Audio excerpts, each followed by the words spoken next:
چند روز پیش در این اینستاگرام یک باکس سوال گذاشتم و ازتون خواستم که اگر سوالی دارید بپرسید. سوالهای خیلی زیادی پرسیدید. یک سریاش خصوصی بود که همونجا بهتون جواب دادم و از بین اونایی که جنبه عمومی داشتن و ممکنه سوال افراد زیادی باشن 30 تا سوال رو به صورت تصادفی انتخاب کردیم که در این ویدیو بهشون پاسخ میدم. با من همراه باشید. ممکنه این سوالهای شما باشه یا در آینده واسهتون این سوالها پیش بیاد و جواباش بتونه بهتون کمک کنه. درود و ارادت. محمد امین جوکار هستم، مربی رزمی و دفاع شخصی که در این زمینه‌ها تولید محتوا میکنم. همراهیتون باعث افتخار منه. اگر اولین باره که ویدیو ما رو میبینید لطفاً چنلمون رو سابسکرایب کنید یا پیج اینستاگراممون رو دنبال کنید تا محتواهای ارزشمند بعدی ما رو از دست ندید. خب سریع میریم سراغ سوال اولمون پرسیدن که چطور روند ریکاوری قسمت‌های ضربه دیده رو سریع‌تر کنیم. ریکاوری رو به دو بخش اینجا تقسیم می‌کنیم، ریکاوری موضعی و ریکاوری کلی. حالا در مورد هر دو یه سری نکته‌ها به صورت کلی بهتون میگم. ریکاوری موضعی چطوره؟ اگر آسیبتون تازه هست 1 الی 2 روز ازش میگذره و حالا نهایتاً 3 روز 4 روز آسیبتون تازه هست که حالا بهتر این کاری که میگم رو بلافاصله بعد از آسیب انجام بدید و هر چقدر فاصله بیفته تاثیرش کمتر میشه. خب باید کمپرس آب سرد انجام بدید. اون قسمتی که آسیب دیده بیایید حالا یخ بذارید روش یا آب خیلی سرد به مدت حداقل 2 تا 5 دقیقه. حالا بیشترم اگر بذارید اذیتتون نکنه ایرادی نداره دیگه. حالا نهایتاً بشه 10 دقیقه، خیلی بیشتر بذارید خوب نیست.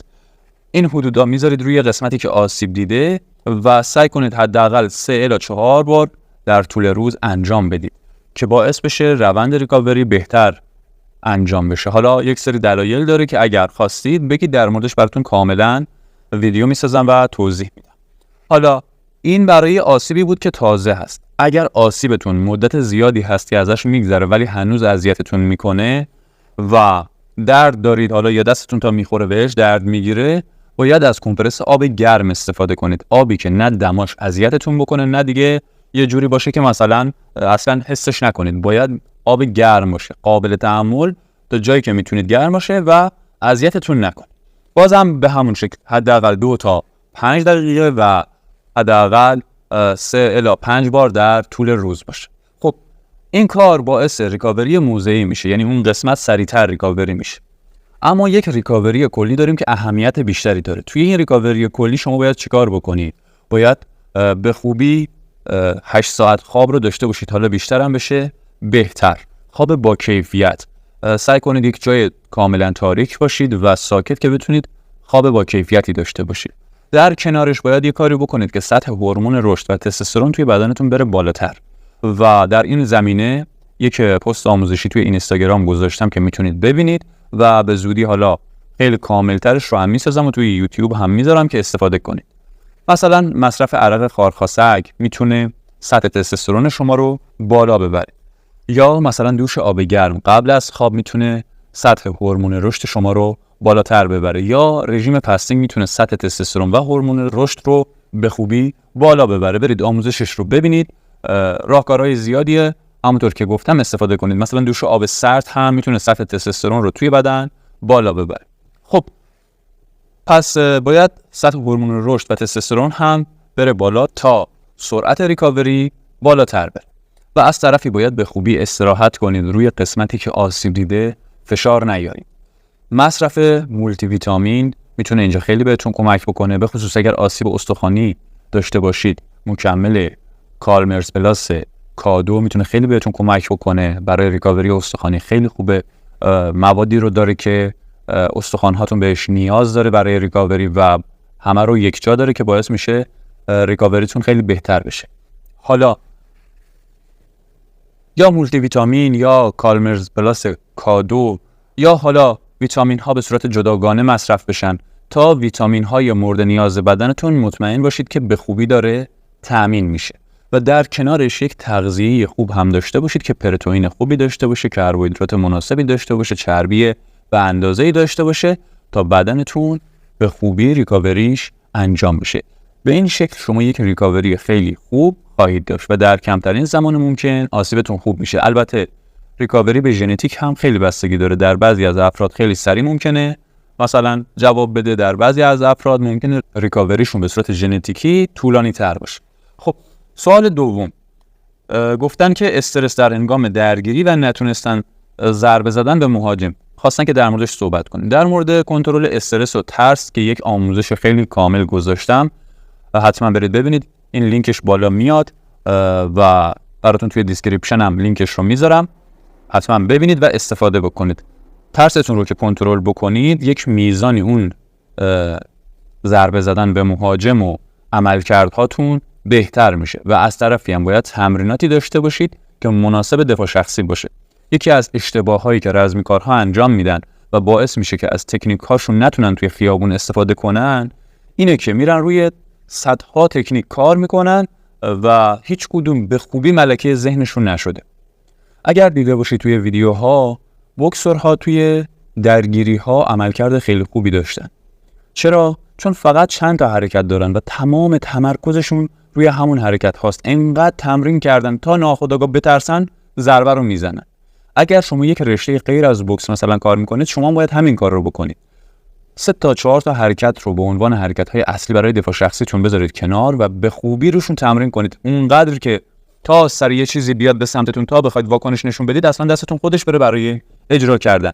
پس حتما آموزش کنترل ترس رو که گذاشتم ببینید و به این شکلی هم که گفتم تمرین کنید.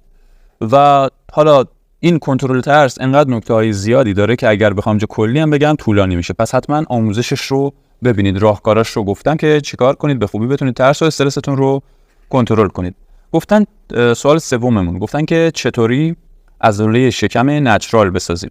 ببینید کاری نداره ساختن عضله شکم. حالا عضلاتش که هست، ما نمیخوایم بسازیم، میخوایم تقویتش کنیم. برای اینکه شما عضلات شکمتون بیاد بیرون به خوبی نمایان بشه، که حالا برای همه 6 تیکه نیست، برای بعضیا ژنتیکی 8 تیکه است، برای بعضیا فیزیولوژیشون جوریه که 4 تیکه است و حالا با هم متفاوتن. چیدمان عضله ها حتی با هم متفاوته در بعضی از ژنتیک ها. خب حالا برای اینکه این عضلات به خوبی دیده بشن، شما باید چند تا کار انجام بدید. یک، اینکه درصد چربی بدنتون رو بیارید پایین.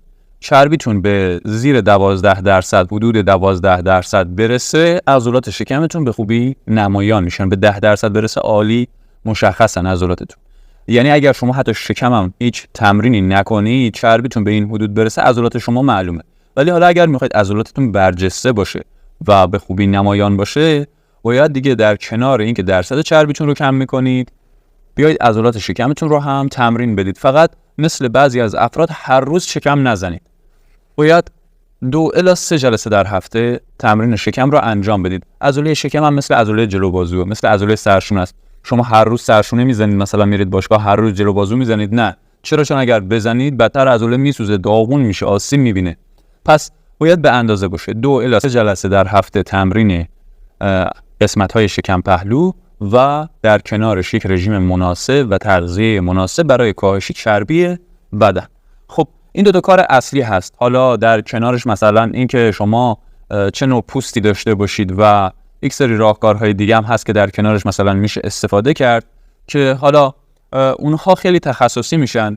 به صورت عمومی اصلش همین 2 تاست. این 2 تا رو رعایت بکنید عالی جواب میده. اون نکته‌هایی که میگم باعث میشه اینها بهتر بشن. این 2 تا اصل. حالا اگر باز خواستی در مورد کاهش چربی و نمایان شدن عضلات بدن و اینطور زمینه‌ها محتوا بسازم، برام توی قسمت نظرها بنویسید. یک آموزش ساختم در مورد اینکه چه بدنی مناسب رزمی، حتما اون رو هم ببینید و ازش استفاده کنید. پایین بودن چربی برای رزمیکارها توی بدنشون خیلی خوب نیست. باید یه حد مناسبی چربی داشته باشن تا بهترین عملکرد خودشون رو داشته باشن. دلایلش هم همونجا توضیح دادم. خب سوال بعدیمون، گفتن که چرا وقتی عصبانی میشم یا دعوام میشه دستام میلرزه، چیکار کنم؟ ببینید این یک چیز طبیعیه. توی بعضیا بیشتره و توی بعضیا کمتر. چرا میگم طبیعیه؟ به خاطر ترشح هورمون آدرنالین و افزایش ضربان قلب شماست. این کاملا طبیعیه. حالا هر چقدر شما روی ترستون کار بکنید، روی استرستون کار بکنید و براتون این محیطی که باعث میشه این حالت بهتون دست بده بیشتر قرار بگیرید، بیشتر تجربهش بکنید، اون محیط رو باعث میشه که کمتر دچار لرزش دستاتون بشید. ولی خب چیزی نگران کننده ای نیست، کاملا طبیعیه و هر انسانی توی بدنش وقتی حالا بهش استرس وارد میشه، گاهن عصبی میشه یا میترسه، باعث میشه که این اتفاق بیفته و اصلا چیزی نیست که نگرانش باشید. کنترل ترس و استرس رو ببینید، از راهکارش استفاده کنید، به خوبی در این زمینه جواب میده. خب بریم سراغ سوال پنجم. توان بدنی موقع تمرین خیلی پایین میاد و زود خسته میشم.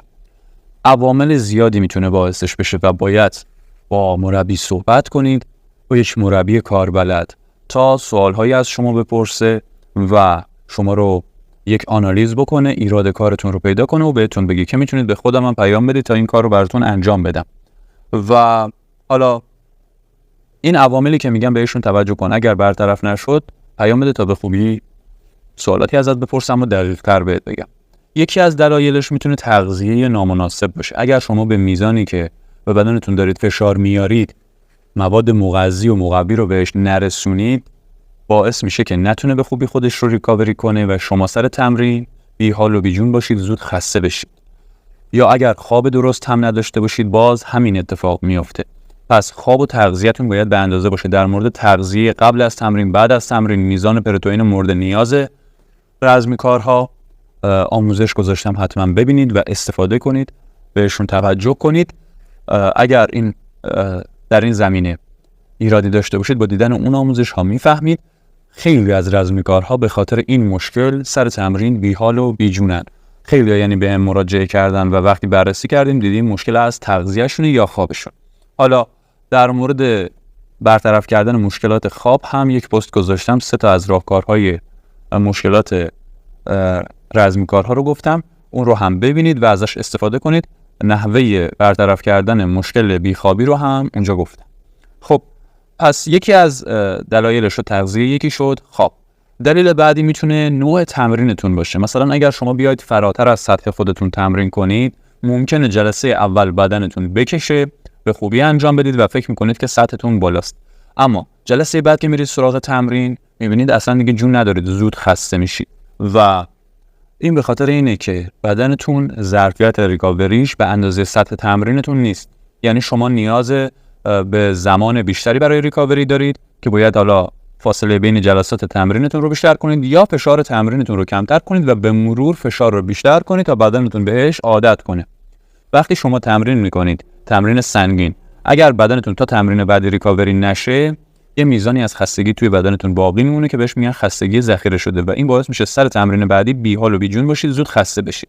و حالا نکته بعدی که میتونه بازم تاثیرگذار باشه اینه که شما با سیستم تمرینی های مناسبی تمرین نکرده باشید. مثلا روی سیستم های انرژی بدنتون کار نکرده باشید، روی قابلیت های آمادگی جسمانیتون و حالا فاکتورهای مورد نیاز رزمی به خوبی کار نکرده باشید، رو برنامه جلو نرفته باشید، میتونه باعث این اتفاق بشه. یعنی مثلا شما وقتی روی فاز استقامت اصلا کار نکرده باشید و این قابلیت رو ارتقا نداده باشید، هر چقدر هم مثلا روی فاکتورهای دیگه کار کرده باشید، تا بیاید توی استقامت خیلی زود دچار مشکل میشید. یعنی تا تمرینات استقامتی انجام بدید بدنتون قفل میکنه. پس اگر حالا از لحاظ تمرینی مشکل داشتید که دیگه باید یک برنامه تمرینی مناسب خودتون از حالا یک مربی که خودتون قبولش دارید دریافت. خب بریم سراغ سوال ششم. چه تمرینی در بالا بردن ظرفیت ریوی یا نفس کم نیاوردن در مسابقه موثر؟ خب تمرین هایی که استقامت کوتاه مدت ما رو تقویت میکنن یا سیستم گلیوکولیز ما رو تقویت میکنن باعث میشن که ما به اصطلاح نفس کم نیاریم. در اصل هر چقدر ما استقامت عضلانیمون رو ارتقا بدیم باعث میشه که ما کم نی. ببینید شدت تمرین ما یا شدت مبارزه ما همیشه ثابت نیست و بالا و پایین میشه. یهو حمله میکنیم میریم چند تا ضربه میزنیم برمیگردیم میایم و حالا حریف حمله میکنه ما دفاع میکنیم. یعنی دائما در حال زد و خورد همینجوری نیستیم و حمله های کوتاه داریم. حالا نهایتا میخواد طولانی بشه، دیگه میخواد برسه به 30 ثانیه 40 ثانیه و استقامت کوتاه مدت ما اگر تقویت بشه باعث میشه که ما به خوبی بدنمون جواب بده. حالا باید شما تمریناتی که انجام میدید رو در ساده ترین حالت ممکن بیاید ما بین 40 ثانیه الی 2 دقیقه انجام بدید و حالا به هر میزانی که تمرین رو انجام دادید 1 الی 2 برابرش رو استراحت کنید. مثلا میخواید عضلات شکم رو تمرین بدید، بیاید به جای اینکه بگید 3 ست مثلا 10 تایی، 3 ست 15 تایی، بیاید 3 تا ست 40 ثانیه این حرکت رو تکرار کنید و ما بین ست ها حالا 40 ثانیه یا 80 ثانیه مناسب با تواناییتون، حالا حتی اگر بشه 120 ثانیه هم عیبی نداره، استراحت کنید مناسب با سطحتون و کم کم سعی کنید که این ست هاتون رو طولانی تر کنید، از 40 ثانیه برسونیدش به 2 دقیقه. اینجوری استقامت عضلانی قسمت های مختلف بدنتون میره بالا. حالا برای تمرینات فنیتون هم به همین صورت، حالا مناسب با رشته‌تون کیسه میزنید، میت میزنید، مبارزه میکنید، سعی بکنید تایم دار انجامش بدید و این تایم رو هی افزایش بدید توی این حدود باشه. حالا وقتی به این حد رسوندینش یا حالا قبلش هم باز میتونید این کار رو بکنید. مثلا اگر توی مبارزتون راند هاتون 3 دقیقه‌ایه، بیاید تمرین‌های ایستگاهی رو استفاده کنید. مثلا 3 دقیقه رو به 4 قسمت، 3 قسمت تقسیم بکنید که حالا ما بین این قسمت‌ها بهتره استراحت نکنید، اما اگر مبتدی هستید میتونید ما بینشون استراحت هم بکنید. ما بین هر قسمت مثلا 10 ثانیه استراحت بذارید.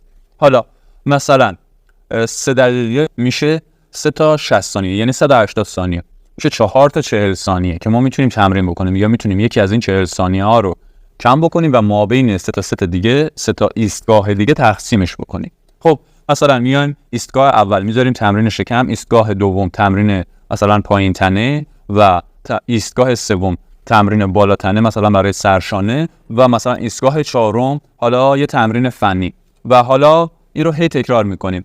بستگی داره که چه سطحی داشته باشید که چند تا ست بزنید.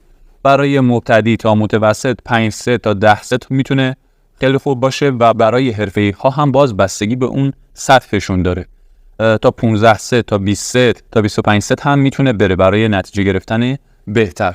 خیلی عالی جواب میده. و حالا جای تمرینات رو هی میتونید عوض بکنید. برای مثلا هر قسمت از بدنتون 3 ست 4 ست بزنید، برای یه قسمت کافی. مثلا برای شکم دیگه نمیخواد مثلا بیشتر 3 ست اون رو بزنید، دوباره عوض کنید، یه حرکت دیگه بذارید جاش و توی ستای بعدی انجام بدید. کارهای فنیتون رو میتونید تغییر بدید و لازم نیست که مثلا 15 ست همش یه حرکت رو بزنید. اینطوری در ساده ترین حالت استقامتتون افزایش پیدا میکنه. خب میریم سراغ سوال بعدی. این نکته هم بهتون بگم که نکته های خیلی زیادی داره افزایش استقامت و فقط اینکه خود استقامت اهمیت نداره، اینکه چه شخصی هست میخوایم باش تمرین بکنیم، نیاز به چه نوع تمریناتی داره، باید چه چیزایی رو مثلا داخل بدنش ارتقا بدیم، مثلا اصلا قدرت عمومی رو کار کرده نکرده و به خیلی موارد بستگی داره. من در ساده ترین حالت ممکنش گفتم و یک سطح نرمال کلی رو در نظر گرفتم برای شما. خب سوال بعدی، چطوری کمیتم رو بهتر کنیم؟ 1. اجرای فنون عالی، یعنی مطمئن بشو که حرکتات رو عالی اجرا میکنی. 2. استفاده از استراتژی برای اجرای حرکت ها، یعنی اینجوری نباشه میرم داخل حالا هر چی پیش اومد میزنم دیگه. اینجوری نباشه، باید برنامه داشته باشی، حریفت رو تحریک کنی، حمله بکنه، تو برای ضد حمله چیده باشی، جابجا بشی، برای جابجا شدن‌ها برنامه داشته باشی، برای جابجا شدن‌های حریفت برنامه داشته باشی، نقشه داشته باشی، از قبل روش کار کرده باشی. این بهترین کار برای نتیجه گیری عالی توی مبارزه. در کنارش روی بدنسازی رزمیت که باز خودش 2 قسمت داره، یکی بدنسازی استخوانی و بدنسازی عضلانی هم کار بکن که با بدنسازی استخوانی باعث میشه که مثلا حالا ساق پاد مثلا محکم‌تر بشه، وقتی ضربه میزنی تخریب بیشتری داشته باشه، وقتی دفاع میکنی آسیب کمتری ببینی. و از اون طرف هم با بدنسازی رزمی قابلیت‌هایی مثل سرعت، قدرت، توان، چابکی اینها رو افزایش میدی که بازم باعث میشه مبارزت بهتر بشه. این به صورت ساده بود، اما یعنی به صورت کلی ساده گفتم، اما همین چند تا رو بهش توجه کنی میتونی یک مبارز خیلی عالی باشی. بریم سراغ سوال بعدی. برای درست کردن بدن چه غذاهایی رو باید مصرف کنیم؟ ببینید، باید یک تغذیه‌ای داشته باشید که درشت مغذی‌ها و ریز مغذی‌ها داخلش به خوبی تامین بشن. درشت مغذی‌ها ستای اصلیش پروتئین، کربوهیدرات و چربی‌ها هستند و ریز مغذی‌ها میشه ویتامین‌ها و مواد معدنی. باید اینها به اندازه به بدن برسه. حالا بدن با بدن فرق میکنه. مثلا من با توجه به فعالیت‌هام نیاز بیشتری ممکنه داشته باشم، شما ممکنه نیاز کمتری داشته باشید. آموزش‌هایی که در زمینه تغذیه گذاشتم رو ببینید، در مورد پروتئین مورد نیاز بدن رو گذاشتم ببینید، میتونید از پکیج آموزشی تغذیه که داریم استفاده بکنید و ریز به ریز آموزشش دادیم. ساعت‌ها آموزش هست در این زمینه و مثلا یه چیزی که نمیشه با 2 تا راهکار بهتون بگم، اما به صورت کلی پروتئین تغذیه‌تون باید بالا باشه، کربوهیدرات به اندازه باشه، چون کربوهیدرات انرژیتون رو تامین میکنه، سر حال بودنتون رو تامین میکنه. پروتئین خیلی روی ریکاوریتون، روی عضله سازیتون، روی حفظ عضلاتتون تاثیر داره. و چربی ها هم یک منبع تامین انرژی خیلی خوب هستن، به خصوص اگر از چربی های اشباع شده استفاده کنید، مثل زرده تخم مرغ یا گوشت های مثلا گوسفندی یا گوشت های قرمز. باعث افزایش سطح تستوسترون شما میشه که در کل باز عملکرد شما رو بهتر میکنه. از اون طرف هم حالا ویتامین ها به خوبی به بدنتون برسه. در کنار تغذیه‌تون بهتره که یک مولتی ویتامین با کیفیت مصرف بکنید تا مطمئن باشید که ویتامین های مورد نیازتون به بدنتون میرسه، چون ممکنه یه روز تغذیه‌تون ایراد داشته باشه به بدنتون نرسه، یه روز یه جوری باشه که کم برسه، ولی وقتی مولتی ویتامین مصرف کنید دیگه خیالتون راحت. پس به این شکل باید مناسب با بدنتون استفاده بکنید. مثلا ببینید ما یک متابولیسم پایه داریم، انرژی که بدنمون در حالت ساده است، یعنی ما دراز کشیده باشیم نیاز داره برای اینکه ما زنده بمونیم. حالا ما فعالیت که میکنیم باز اون فعالیت هم انرژی مصرف میکنه. باید انرژی که با فعالیت کردنمون میسوزونیم و بهش نیاز داریم رو محاسبه کنیم، کالری مورد نیاز متابولیسم پایه‌مون هم حساب بکنیم، اینا رو با هم جمع بکنیم و حالا در طول روز این کالری رو بیایم تقسیم بکنیم ما بین پروتئین و کربوهیدرات و چربی، اینا رو درصد بندی بکنیم و بیایم غذاهایی که اینها رو دارن بچینیم توی لیستمون، به صورتی که به همون اندازه حالا به ما پروتئین، کربوهیدرات و چربی در کنارش ویتامین ها رو هم و مواد معدنی رو هم برسونیم. خب میریم سراغ سوال بعد. پرسیدن که چطوری استحکام استخوان ها و بدنمون رو بالا ببریم.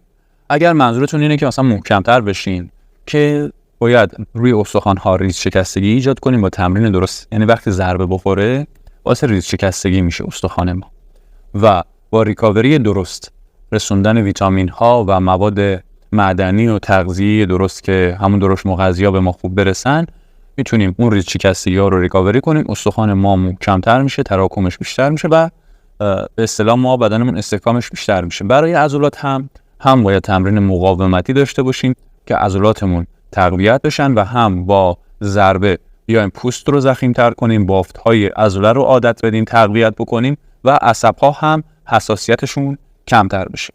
سوال بعدی، ضربه بدون دستکش و بانداژ باعث آسیب میشه یا نه؟ این سوال خیلی حالا جوابش طولانیه و کلیه، هم میتونه بشه هم میتونه نشه، بستگی به نوع تمرین ما داره، اینکه چجوری شدت تمرینمون رو بالا ببریم، اینکه با چه وسایلی تمرین کنیم، تمرینمون خلاصه در چه سطحی باشه. اگر به اندازه درست باشه میشه به خوبی با ضربه زدن بدون دستکش و حالا بانداژ هم دستمون رو تقویت کنیم و آسیب نبینیم. ولی حالا اگر تمرینمون اصولی هم نباشه، مثلا همینجوری بریم مشت بزنیم تو دیوار یا هر جسم دیگه‌ای، میتونه باعث آسیبمون هم بشه. در این زمینه یک پست کامل میسازم و میذارم و در موردش براتون توضیح. سوال بعدی، موقع فایت ضربه به سمتم میاد، سرم رو پایین میندازم، باید چیکار کنم؟ شما باید توی تمرین کردنتون یاد بگیرید که سرتون رو بالا بگیرید. توی کیسه زدن، توی میت زدن و این زمینه ها وقتی ضربه میزنید، ضربه میاد به سمتتون، باید یاد بگیرید به حریفتون، حالا بهتره که به قسمت گردن نگاه بکنید، به قسمت گردن حریفتون نگاه بکنید که حالا بیشترین تاثیر رو مبارزه تمرینی توی باشگاه داره و میت زنی. مبارزه تمرینی که میکنید، خب سعی کنید به اون قسمت که گفتم نگاه کنید، یعنی گردن. اگر میت هم میزنید، به میترتون بگید که لابلای ضربه هایی که شما میزنید به سمت شما ضربه پرتاب کنه و باز شما سعی کنید که به قسمت گردن میترتون نگاه بکنید. کم کم توی بدنتون جا میفته. و حالا باز میتونه دلایل دیگه هم داشته باشه که دیگه باید تمرین کردنتون دیده بشه تا به خوبی، حالا مبارزه کردنتون دیده بشه تا دلیل های مثلا راهکارهای بیشتری بشه براش گذاشت. بریم سراغ سوال بعدی. پکیجی برای مسابقه کیوکوشین ندارید؟ چرا داریم. پکیج فنون رزمی، ضربه‌های کیوکوشین، ضربه‌های مبارزه‌ایش کامل آموزش داده شده، کنارش چند تا رشته دیگه هم آموزش داده شده که شما به خوبی برای مسابقه آماده میشید. نکته‌های مبارزه گفته شده و الان هم در حال بروز رسانی هستیم. بازم تکنیک‌های جدید بهش اضافه میشه و ترکیب‌های جدید داریم.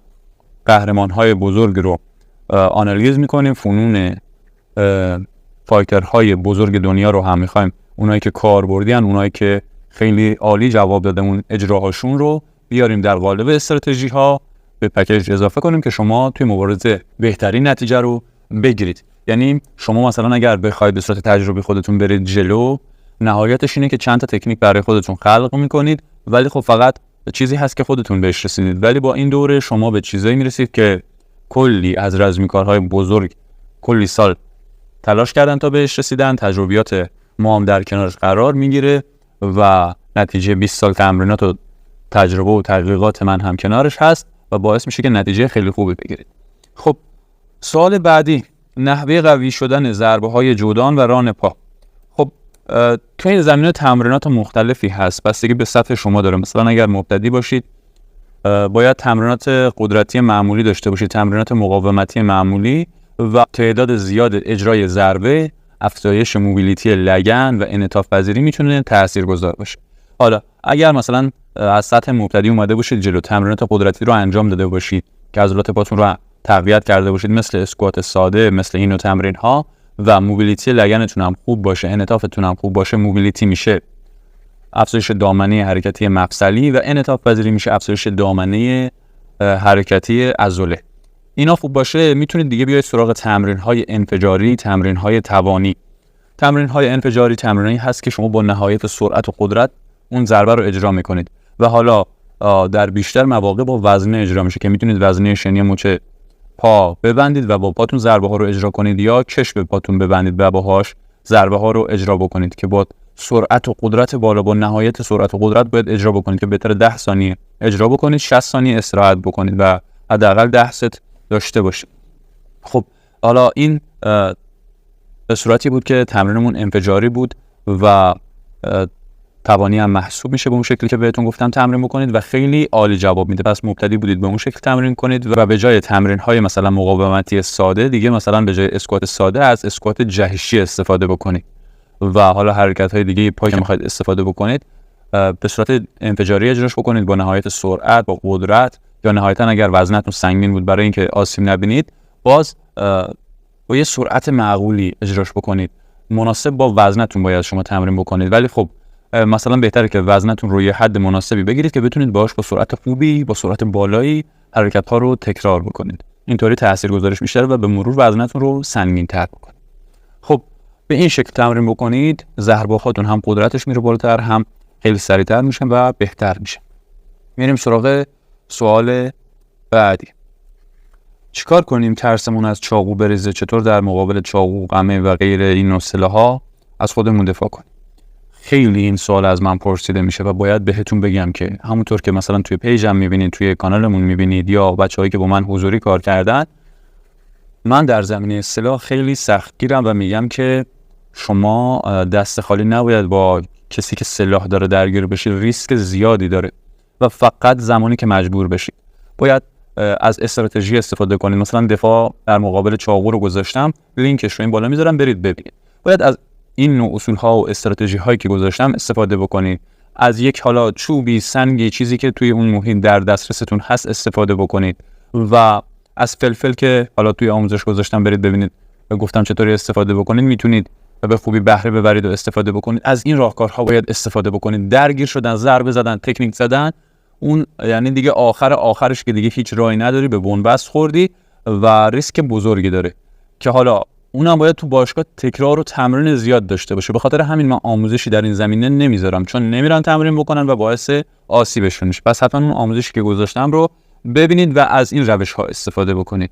یا مثلا کار با چوب رو به خوبی یاد بگیرید که بتونید استفاده بکنید. کار با سلاح تونفا، کار با نانچیکو، حالا وسایلی که حمل و نقلشون جرم نیست که بتونید استفاده بکنید. خب برای درگیری و دفاع از خود بوکس بهتره یا مویتای؟ مویتای بهتره چون کاملتره، ولی خب شما مثلا توی درگیری نباید بیاید مثلا از تکنیک های پای مویتای بر بالای بدن استفاده بکنید.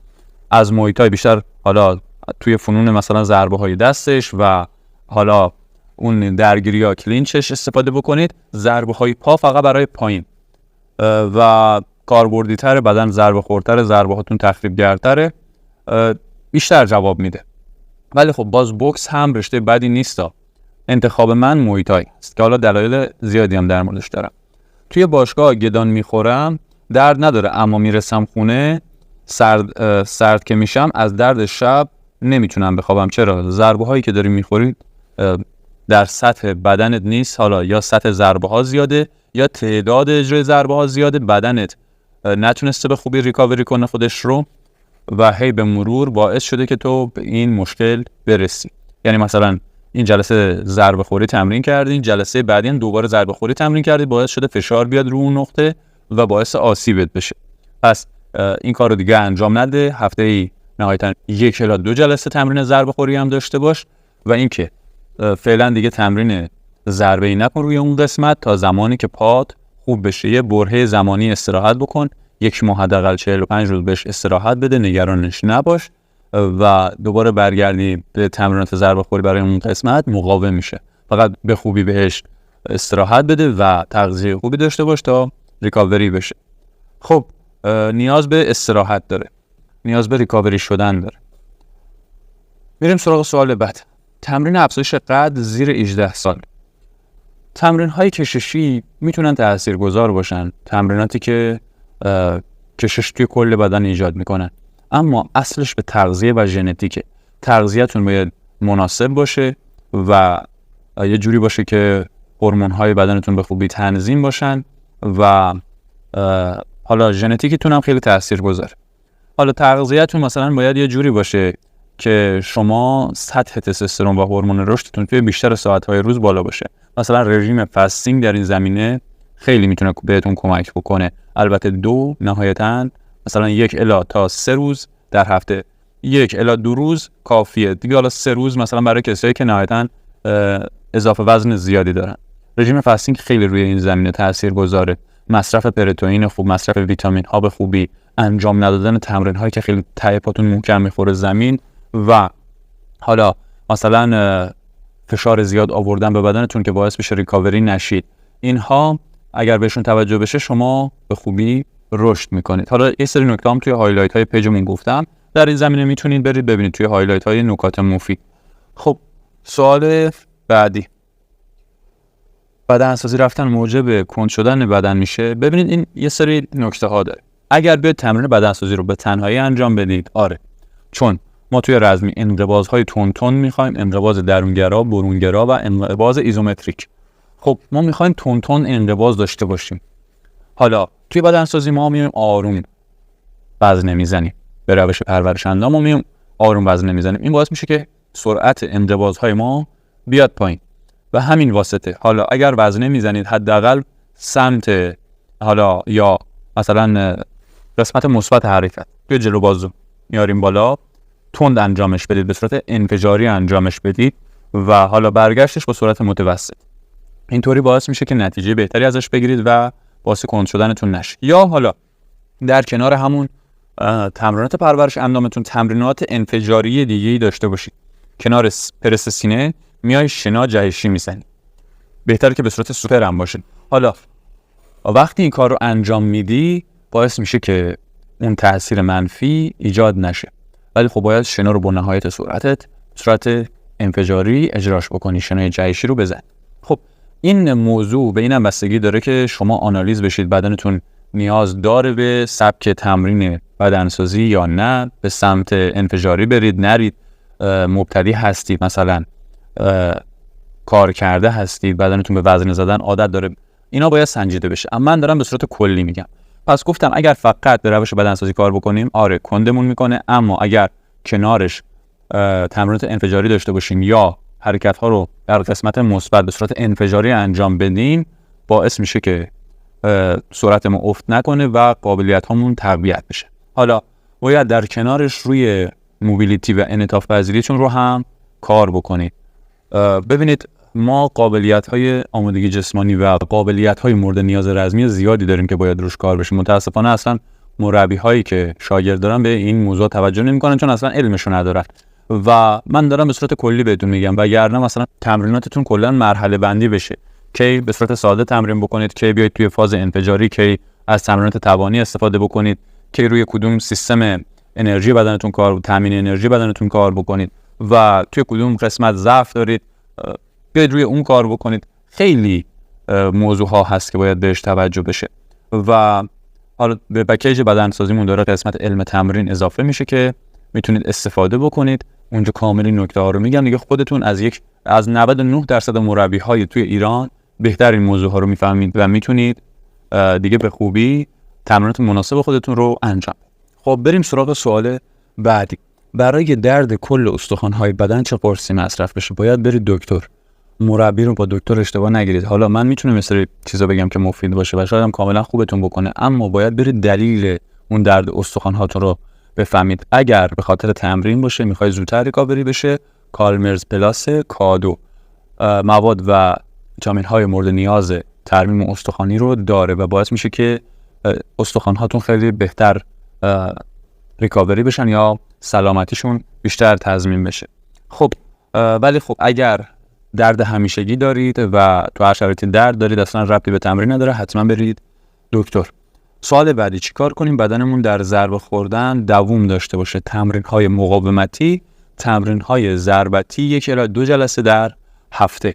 تمرینات مقاومتی یعنی همون تمریناتی که با وزن بدنی یا وزنه انجام میدیم، عضلات رو تقویت می‌کنیم. حالا شنا میریم، اسکوات میریم، وزنه میزنیم، جلو بازو میزنیم، پشت بازو میزنیم، سینه میزنیم، عضلات رو تقویت می‌کنیم، باعث میشه که ضربه خوری بهتر بشه. و با تمریناتی که ضربه میزنیم به عضلات باعث ضخیم‌تر شدن پوست، تطبیق عضله با شرایط و مقاوم‌تر شدنش میشیم. عصب‌ها عادت میکنن و کمتر زمان ضربه پالس به مغز ارسال میکنن که یعنی شما درد کمتری رو حس میکنید و نتیجه میگیرید. ببینید ضربه خوری هم یکی از قابلیت‌های مورد نیاز توی رزمیه و وابسته به عوامل دیگه هم هست. یعنی اینجوری نیست که فقط تمرینات به خصوص خودش رو داشته باشه. شما وقتی روی فاز قدرت کار میکنی به خودی خود ضربه خوریتون هم بهتر میشه. وقتی مثلا یک سری تمرینات دیگه دارید که حالا خیلی ضربه های سنگین توش نیست، مثلا مثل مبارزه های تمرینی، بازم ضربه خوریتون بهتر میشه.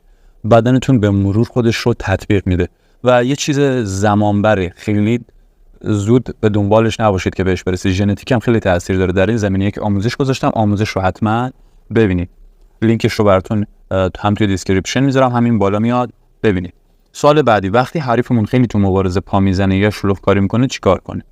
ساباکی کردن، چسبیدن به حریف، وقتی که خیلی پا میزنه چسبیدن بهش، از کار انداختن پاش با ضربه به نقاط حساس پاش که آموزشش رو گذاشتم، میتونید ببینید. ضربه آوش گدانگیری یا لوکیک نابودگر، انواع مختلفش هم گذاشتم، میتونید پاهاش رو از کار بندازید. حالا با هیزا میتونید، یعنی با ضربه زانو، با ضربه با ساق میتونید و با اوشیرو مواشی گدان میتونید. و حالا دیگه به خودتون بستگی داره که چطوری ازشون استفاده کنید.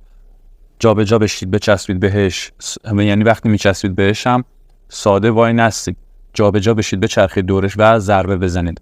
پاهاش رو از کار بندازید دیگه پا نمیزنه. جا به جا که بشید نمیتونه درست هدف گیری کنه و با پا شما رو بزنه. و ضربه به نقاط حساسش هم میتونه باعث بشه که از شلوغکاری دست برداره. چند تا نقطه حساس روی بدن رو انتخاب کنید، به خوبی روشون تمرین کنید که توی مبارزه بتونید به اون نقطه ضربه های سنگین بزنید، مثلا سر دل، مثلا جناق سینه. اولا اگر کیوکوشین کار باشید، اگر رشته‌های دیگه باشید مثلا مثل کیک باکس، فک، بینی، به این قسمت ها ضربه بزنید باعث میشه که از شلوغکاری دست برداره و بره توی لاک. این به صورت کلی سریعش بود. برای اینکه ویدیو طولانی نشه میخوام در این زمینه آموزش بسازم، خیلی کامل، خیلی جامع. توی اون آموزش بهتون توضیح میدم با حریف دستکار چیکار کنید، با حریف شلوغکار چیکار کنید، با حریف پاکار چیکار کنید و چجوری از پسش بر بیاید. البته اینها همش توی پکیج جامع هست و قراره جدیدتر هم باز بهش اضافه بشه، استراتژی های بیشتری هم بهش اضافه بشه، میتونید از اون هم استفاده کنید. بریم سراغ سوال بعدی. پرسیدن که سن شروع ورزش برای پسرها، یعنی چه زمانی پسرها ورزش رو شروع کنن. منابع زیادی عددهای مختلفی رو گفتن، مثلا 6 سال، 9 سال، 11 سال، 12 سال، 14 سال، 15 سال و هر کدوم دلایلی دارن. اما به صورت تجربی بخوام بهتون بگم و حالا با توجه به سابقه‌ای که توی رزمی دارم، بهترین سن حدود 9 سالگیه، چون توی این سن اراده قوی تری دارن به نسبت سن پایین‌تر و زود زده نمیشن از تمرین و تمرکز بالایی توی یادگیری دارن. شما از 6 سالگی هم میتونید ببرید. کلاس‌های رزمی زیر 6 سال امکان آسیب دیدنشون زیاده. یک لحظه مربی حواسش پرت بشه ممکنه حرکتی رو اجرا بکنن که باعث آسیبشون بشه. پس زیر 6 سال اصلا توصیه نمی‌کنم. اگر از 6 سال خواستید ببرید باید با مربیش صحبت کنید، بگید که بهش خیلی فشار نیاره، بهش سخت نگیره، تا 8-9 سالگی فقط به صورت تفریحی تمرینش بده و فشار زیاد بهش نیاره، چون زود زده میشه و دیگه نمیخواد مسیر رو ادامه بده. پس داشتن یک مربی با اخلاق و خوب هم خیلی توی این سن مهمه. با توجه به نکاتی که گفتم حالا دیگه میتونید استفاده کنید. اگر فرزندتون از 9 سالش هم بیشتر باشه که خوبی میتونه آموزش بده. خب میریم سراغ سوال بعدی. البته اینم بگم که چیزی که گفتم هم برای پسرها بود و هم برای دخترها، هم عدد سنها و هم نکته هایی که گفتم. خب سوال بعدی: آیا کیوکوشین در درگیری و دفاع شخصی موثره؟ بله 100% تاثیر داره و رشته خیلی مفیدی هم هست، اما رشته های مناسب تر و بهتر برای دفاع شخصی هم وجود داره. مثلا اگر رشته دفاع شخصی رو کار کنید برای دفاع شخصی مناسب تره، یا مثلا اگر در مرحله دوم بخواید MMA کار بکنید که ترکیب چند تا رشته است، مسلماً از یک رشته نتیجه دهی بهتری برای دفاع شخصی داره. ولی خب همه اینها بستگی به مربیتون هم داره. مثلا اگر یک مربی کیوکوشین داشته باشید که چند تا رشته کار کرده باشه، باهاتون دفاع شخصی خوب کار بکنه و به نکته‌های ریز و درشت بپردازه، قطعاً از همون کیوکوشین هم میتونید نتیجه خیلی عالی بگیرید. ولی در کل بخوایم به این فکر بکنیم که اگر یه مربی خوب داشته باشید که بهتون کامل آموزش بده کیوکوشین رو، خیلی خوبه. اما اگر فقط مسابقه‌ای کار بکنید، یعنی ضربه دست اصلا به سر کار نکنید، دفاع شخصی کار نکنید، بهتره که برید سراغ همون گزینه‌ها. سوال 27: چطوری میشه زود برای مسابقه آماده شد؟ ببینید ما اینجا فایترها رو به 3 دسته تقسیم می‌کنیم: مبتدی، نیمه حرفه‌ای و حرفه‌ای. حالا هر کدوم اینها باز توی همون مثلا دسته‌ای که قرار میگیرن بازم سطح‌هاشون مختلفه. یه نیمه حرفه‌ای داریم مثلا توان بدنش بالاتر، یه نیمه حرفه‌ای هست توان بدنش پایین‌تره. مبتدی که میگم منظورم افرادی که از 6 ماه، 8 ماه، 1 سال بیشتر کار میکنن. نیمه حرفه‌ای منظورم کساییه که از 1 سال، 1 سال و نیم تا 2 سال کار میکنن. حرفه‌ای بیشتر از این. سیستم‌های تمرینیشون هم خیلی ربط داره. ممکنه یه کسی یه سیستم تمرینی خوب داشته باشه، مربی عالی بالای سرش باشه، توی 1 سال بتونه حرفه‌ای کار بکنه، یعنی ژنتیکش خوب باشه، تمرینش خوب باشه، تغذیه‌اش خوب باشه، همه چی خوب باشه، شاید بتونه توی 1 سال هم حرفه‌ای بشه. این دیگه استثناست. من به صورت کلی دارم میگم. حالا در کل مبتدی‌ها بیشتر روی پاز هوازی کار میکنن، روی استقامت کار میکنن به صورت ساده و تمرینات توانیشون مثلا یا تمرینات انفجاریشون خیلی کمه، باید خیلی سبک باشه و کلا از سیستم تمرینی خیلی خاصی براشون استفاده نمیشه. سیستم تمرینی سازگاری، یه سری تمرینات قدرتی که عموما بیشترشون با وزن بدنن یا اگر با وزن هم هست وزنهای سبک و مناسب، اجراهای مناسب که حالا قدرت عمومیشون بره بالا، موبیلیتیشون بره بالا، انعطاف پذیریشون بره بالا، تکنیک ها رو خوب یاد بگیرن، بیشتر فاز یادگیری. اونجا خیلی فشاری نمیاد و کلا بردن اون فایتر به مسابقه هم کار اشتباهی. حالا به هر حال اینجا اگه بخواد بره مسابقه هم باید به خوبی به همون صورتی که گفتم روی تمرین های 40 ثانیه تا 2 دقیقه خوب کار بکنه، به همون صورت استقامتی که گفتم تو سوال‌های قبل تا استقامتش بره بالا، تمرین های زیر 10 ثانیه‌ای که گفتم رو به صورت سبک داشته باشه تا آسیب نبینه و باعث بشه که توانش بره بالا، سرعت و قدرتش بره بالا و حالا تمرینات هوازی داشته باشه، تمرین ها و فعالیت هایی که بیشتر از 4-5 دقیقه طول میکشن و حالا توی این تمرین ها ضربان قلبم مثلا مهمه 65% باشه، 75% باشه، 85% باشه، 95% باشه. میدونید اینا یه سری چیزا هست که باید خیلی بهش توجه بشه و دقت بالا میخواد. من دارم به صورت کلی میگم، یعنی اگر بخوایم ریز به ریزشو در موردش صحبت کنیم چندین ساعت صحبت داره. خب پس روی این مراحل کار میکنن، روی انعطاف و روی تمرینات قدرتی، قدرت عمومی، روی افزایش خورده سرعت، خورده توان و استقامت و مرور تکنیک و اجرای ضربه ها که هی بهتر و بهتر بشه، هماهنگی افزایش پیدا کنه. حالا تو مرحله بعد نیمه حرفه‌ای باز خیلی بستگی به سطحشون داره. اینجا میتونه باز اگر مثلا نیمه حرفه‌ای باشه که آنچنان خودش رو خوب تقویت نکرده باشه، هنوز باید تمرینات سازگاری داشته باشه تا بتونه بره سراغ تمرین‌های پرفشار و بتونه تمرین‌های عالی رو داشته باشه. اما حالا ما فرض می‌کنیم که رد کرده، اومده جلو، تقویت شده، بدنش سازگار شده. اینجا برای هم نیمه حرفه‌ای هم برای حرفه‌ای سیستم‌های تمرینی که تمریناتشون بر اساس اجراهای انفجاری هست یا اجراهای توانی هست بیشتر استفاده میشه، که یکی از بهترین سیستم هایی که استفاده میشه برای قبل از مسابقات و در مدت زمان کوتاه خیلی جواب میده سیستم تمرینی هیت هست که تمرین ها به صورت انفجاری هست که بیشترش هم با وزنه یا کش هست. یک حرکت رو با نهایت سرعت و قدرت با وزنه اجرا میکنن که باعث میشه خیلی زود سطح توانایی بدن بالا بره. تمرینات جهش و پرش هست، تمرینات توانی هست، زیر 10 ثانیه هست، با نهایت شدت اجرا میشه که اگر از قبل شما براش آماده نشده باشید آسیب میبینید. بریم سوال بعدی. پرسیدن که در اجرای ضربه های پا نه قدرت دارم، نه تعادل و نه کشش، چیکار کنم؟ باید در مرحله اول روی افزایش موبیلیتی لگنتون و انعطاف پذیری پاهاتون کار بکنید. هر چقدر بهتر بشید تو این زمینه، انتقال نیرو رو بهتر انجام میدید، تعادلتون بیشتر میشه و میتونید ضربه رو بهتر اجرا بکنید. در کنارش تمرینات قدرتی داشته باشید که هم بدنتون رو یک پارچه بکنه، مثل تمرینات شنای کبرا، و تمریناتی هم برای تقویت پایین تنتون مثل حرکت لانگز، اسکوات ساده، اسکوات جهشی، اسپلیت اسکوات به صورت ساده و جهشی. اینها فوق العاده‌اند و میتونن خیلی بهتون کمک بکنن. خب حالا اسکوات بلغاری هم هست که افزایش تعادلتون رو هم بهتر میکنه. حالا در کنار این هم باید بیاید خود ضربه رو زیاد تکرار بکنید. اگر تعادلتون اجازه نمیداد، دست بگیرید به یک دیوار و با یکی از پاهاتون ضربه رو زیاد تکرار بکنید و بعد حالا با پای دیگرتون به مرور ضربتون درست میشه، عالی میشه اجرا کردنتون و بعد دیگه حالا میتونید از وزنه‌های شنی مچ دست و پا استفاده کنید، با وزنه اجرا بکنید، با کش اجرا بکنید تا بازم ضربتون بهتر بشه. سوال بعدی. پرسیدن که آموزش حضوریمون کی فعال میشه؟ یک سری مسائل کاری هست، مسائل شخصی هست و برنامه‌هایی که داریم روشون کار میکنیم و میخوایم از اینا بگذریم. از اینا که رد بشیم آموزش حضوریمون رو فعال میکنیم. دیگه نهایتا شاید 1 سال طول بکشه، 8 ماه 9 ماه طول بکشه. این کارا رو انجام میدیم، بعدش میایم سراغ آموزش حضوری. الان تمرین حضوری داریم به صورت خصوصی هست برای خودم، برادرم و چند تا از شاگردام.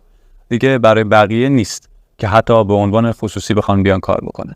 اما الان درگیر پیج هستیم، پکیج هستیم، درگیر کانال هستیم و کلی مسائل دیگه هم هست. از اینا که رد بشیم به امید خدا میرسیم به آموزش حضوری و تبلیغاتش رو انجام میدیم. حتما توی فضای مجازی اعلام میکنیم که متوجه بشید. میخوایم تیم تشکیل بدیم و نماینده‌های مختلف توی شهرهای مختلف داشته باشیم که بتونیم با کیفیت عالی آموزش رزمی رو توی شهرهای مختلف داشته باشیم و در خدمت شما عزیزان باشیم. اگر این محتوا برات مفید بود، ممنون میشم که با لایک و نظر دادن از ما حمایت کنید. جاوید باشید.